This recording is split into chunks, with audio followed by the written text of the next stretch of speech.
السلام عليكم ورحمة الله وبركاته. الحمد لله والصلاة والسلام على أشرف رسول الله وعلى آله وأصحابه الفائز نبي الله. أما بعد، قال رسول الله صلى الله عليه وسلم: إن لله عبادا يظن بهم عن القتل ويطيل أعمارهم في حسن العمل ويحسن أرزاقهم ويحييهم في عافية ويقبض أرواحهم في عافية عن الفرش ويعطيهم منازل الشهداء. رواه الطبراني.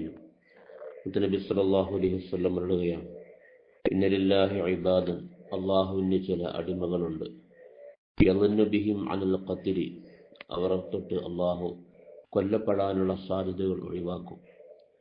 വയതീലു അഅ്മാറഹും ഫി ഹുസ്നിൽ അമലി, അവർക്ക് അല്ലാഹു ദീർഘായുസ്സ് നൽകും, നല്ല കർമ്മങ്ങൾ ചെയ്യാനുള്ള തൗഫീഖും നൽകും.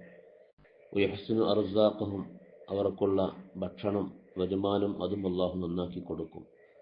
വയുഹീഹിം ഫി ആഫിയത്തിൻ, ആരോഗ്യത്തിലായി അവരെ ജീവിപ്പിക്കും. വയഖ്ബിദു അർവാഹഹും ഫി ആഫിയത്തിൻ, ആഫിയത്തിലായി ആരോഗ്യ സമയത്ത് ആരോഗ്യത്തിൻ്റെ അവസ്ഥയിൽ അവരെ റൂഹിനെ അല്ലാഹു പിടിക്കും. അൽ ഫർഷി, അവർ വിരിപ്പിൻ്റെ മേൽ സാധാരണ മരണം അവർക്ക് നൽകും.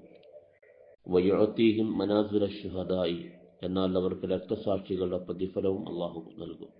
ഇങ്ങനെയും ചില അടിമകളുണ്ട്. അത് അല്ലാഹു ചിലർക്ക് നൽകുന്ന അനുഗ്രഹമാണ്. അല്ലാഹുമ്മ ജഅൽനാ